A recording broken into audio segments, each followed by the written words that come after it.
A pandemia causada pelo novo coronavírus tem sido usada por alguns comerciantes para aumentar os preços de diversos produtos. E na entrevista de hoje, vocês vão conhecer um pouco sobre o Código de Defesa do Consumidor e como reagir a algumas situações. A doutora Marli Dório, que é diretora do Procon de Ouro Preto. Tudo bem, doutora? Seja bem-vinda. Tudo jóia, Ana. Muito obrigada. Obrigada pelo convite. A gente que agradece.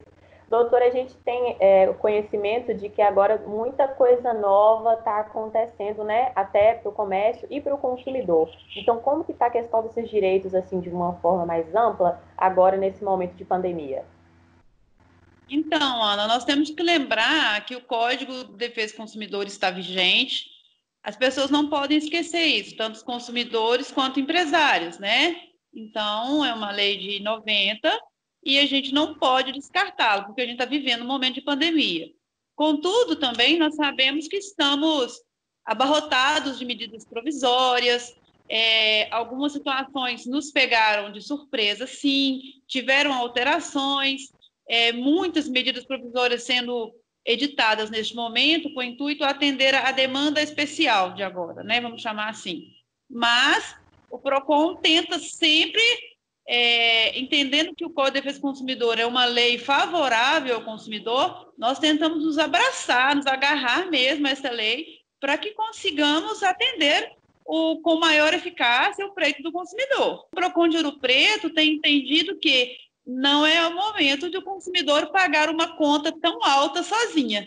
O que via de regra nós estamos sempre percebendo, né? Os contratos, tudo tendem a dizer, a jogar isso na mão do consumidor. Nós estamos lutando todos os dias para que isso não aconteça, para que nós possamos fazer um crivo de justiça e de legalidade que atenda e favoreça o consumidor. Tá certo. Ô, doutora Marli, tem algumas situações que a maioria dos consumidores eles estão passando nesse período de agora. Vou falar alguns exemplos dessas situações para a senhora e queria que a senhora me falasse como eles devem proceder diante dessas situações. Como, por exemplo, o abuso de preços. Né? Logo no início aí da pandemia, a gente viu que teve uma alta aí do álcool em gel, né? Do produto do álcool em gel. E muitos comércios, muitos supermercados, eles estavam superfaturando o produto, vendendo a um preço bem alto do que já era o esperado. Como que o consumidor pode reagir nessas situações e como que ele pode procurar o PROCON ou saber mais sobre o Código de Defesa do Consumidor para poder argumentar, né, e conseguir resolver aquela situação? Nós, da mesma forma, em participação com o Ministério Público, trabalhamos efetivamente. Todos os dias nós estávamos nos supermercados, fizemos muita orientação. Era um momento de, como eu disse anteriormente, de muito susto. Então, nós trabalhamos ferrenhamente no intuito de orientar os mercados que aquilo não ia ser bom para ninguém, que ia haver multas, ia haver encaminhamento para o Ministério Público, porque também o aumento de preço é da órbita criminal, da órbita penal, tem a ver com direito coletivo, porque não estava afetando diretamente só um consumidor, estava afetando toda uma coletividade. Era um assunto que interessava ao PROCON e interessava, sobretudo, ao Ministério Público, porque é um assunto de órbita coletiva. E quando eu tenho um supermercado, na maioria das vezes ele não atua só em Ouro Preto, ele trabalha também em outros municípios, né? Então o PROCON estadual estava pegando também pesado na situação. O que fizemos? Num primeiro momento, nós trabalhamos muito na órbita da recomendação. E funcionou. Né? Você percebe que as coisas hoje, não estou dizendo que os preços estão baratos. Não é isso. Eu estou dizendo que os abusos foram muito coibidos. Nós fomos aos supermercados, às redes, buscamos em todos eles conhecer a nota fiscal de compra para saber que aquele preço se estava sendo repassado também pelo fornecedor de origem mais alto e que justificava o aumento de preço do consumidor. E trabalhamos no limite de 20%, limite máximo de 20%, que é o que a lei 1021 estabelece. E trabalhamos nisso, acho que a coisa, de uma certa forma, está bem regularizada. Se caso isso acontecer, né, você vê um produto essencial, estamos tratando de produtos essenciais, né? Com o limite superfaturado, é acionar o PROCON, o Ministério Público, como eu disse, afeta a ordem coletiva, também está muito interessado nesse assunto, muito atuante, e até mesmo a polícia. Se conversado com aquele fornecedor, se o mercado, qual que seja a rede, não resolver, pode chamar a polícia e registrar também um boletim de ocorrência, porque nós estamos tratando de um crime, tá? A senhora falou de um ponto importante, que é a questão das escolas, né? Das escolas, dos cursos de idiomas, das academias de ginástica.